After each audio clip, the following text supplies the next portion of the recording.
ভারত কখনো চাবে না যে আমার দেশ চলুক, আমার দেশ বন্ধ করে দেওয়াটাই তার উদ্দেশ্য হবে। এবং এই কারণে এই ধরনের একটি জঘন্য মিথ্যাচার তারা চালিয়ে যাচ্ছে প্রথম আলো এবং ডেইলি স্টার আক্রান্ত হওয়ার দুঃখজনক পরিস্থিতিকে কেন্দ্র করে। এবং যেখানে আমার দেশ চেষ্টা করেছে এটার বিরুদ্ধে দাঁড়াতে, এবং আপনারা অবগত আছেন যে আমি সর্বপ্রথম বক্তব্য দিয়েছি জনগণকে শান্ত থাকবার জন্য, এমনকি মাননীয় প্রধান উপদেষ্টা ডক্টর ইউনূসের বক্তব্যের আগে আমার বক্তব্য মিডিয়াতে। শুধু তাই নয়, রাতের বেলা যখন আক্রান্ত হয়েছে প্রথম আলো এবং আমার দেশ, তখন আমার সঙ্গে ডেইলি স্টার, যখন প্রথম আলো এবং ডেইলি স্টার আক্রান্ত হয়েছে, তখন একাধিক উপদেষ্টার সাথে আমার আলোচনা হয়েছে।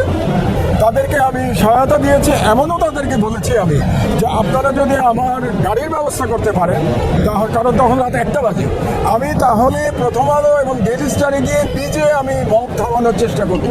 কিন্তু সরকার গাড়ির ব্যবস্থা করতে পারে নাই, কাজে আমি ব্যক্তিগতভাবে যেতে পারি নাই। মানে ব্যক্তিগতভাবে পর্যন্ত আমি যেতে প্রস্তুত ছিলাম। সেটার কোনো অ্যাপ্রিসিয়েশন না করে উল্টো প্রথম আলোতে যারা লেখেন সেরকম একজন ব্যক্তি মারুফ মল্লিক, তিনি অত্যন্ত লজ্জাস্কর, কি বলবো, ঘৃণ্যভাবে আমার দেশের বিরুদ্ধে তিনি বলেছেন যে আমার দেশ এটার পিছনে জড়িত আছে, এই ধরনের ইঙ্গিত তিনি দিয়েছেন তার পোস্টে।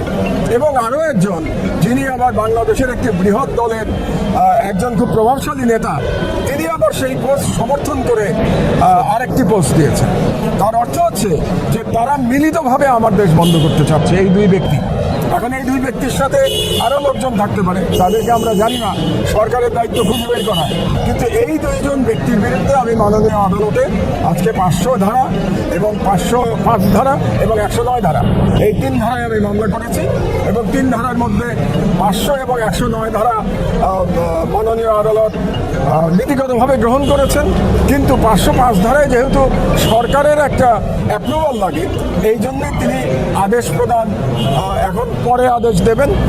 সম্ভবত 505 ধারার যে সরকারের যে অনুমতি লাগে, সেই অনুমতির জন্য অপেক্ষা করবেন। এবং আমি এখন সরকারের কাছে 505 ধারায় অনুমতি দেওয়ার জন্য আমি আবেদন করি। দুর্ভাগ্যজনকভাবে বাংলাদেশে ভারতীয় সম্প্রসারণবাদ গত 50 বছর ধরে বিকশিত হয়েছে, এবং ভারতীয় সম্প্রসারণবাদের বিরুদ্ধে আমার দেশ সর্বদা সচেতন থেকেছে, এবং ভারতীয় ন্যারেটিভের বিরুদ্ধে একমাত্র আমার দেশ লড়াই করে। আপনারা খেয়াল করেছেন যে বাংলাদেশ বিরোধী যে প্রচারণা চলছে এখন ভারতে, সেই প্রচারণাগুলো বাংলাদেশের সব পত্রিকা বলতে গেলে নির্বিরাপ থাকছে। একমাত্র আমার দেশ দিনের পর দিন এই প্রচারণার বিরুদ্ধে নিউজ করে চলেছে। প্রতিদিনের যদি লিড নিউজ আপনারা দেখেন, তাহলে দেখবেন যে ভারতীয় ন্যারেটিভকে কিভাবে আমার দেশ চ্যালেঞ্জ করছে। কাজেই ভারত কখনো চাবে না যে আমার দেশ চলুক, আমার দেশ বন্ধ করে দেওয়াটাই তার উদ্দেশ্য হবে।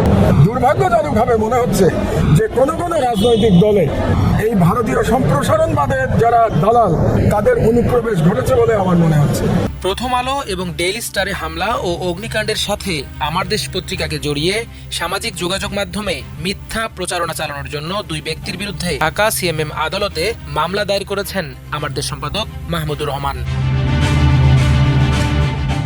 রাশেদুল হক মল্লিক ওরফে মারুফ মল্লিক এবং AKM ওয়াহিদুজ্জামান অ্যাপোলো নামক দুই ব্যক্তি গত 19 ডিসেম্বর তাদের ফেসবুক অ্যাকাউন্ট থেকে আমার দেশ পত্রিকার বিরুদ্ধে জনমনে ঘৃণা ও বিদ্বেষ সৃষ্টির জন্য বানোয়াট ও মিথ্যা অভিযোগ করেন। সেই বিদ্বেষপূর্ণ প্রচারণাকারীর বিরুদ্ধে দণ্ডবিধি 500, 505 ও 109 ধারায় মামলা করেছেন মাহমুদুর রহমান। তিনি আসামিদের বিরুদ্ধে গ্রেফতারি পরোয়ানা জারি করে তাদের জেল হাজতে আটকে রেখে দৃষ্টান্তমূলক শাস্তি প্রদানের জন্য আদালতের কাছে আবেদন করেছেন।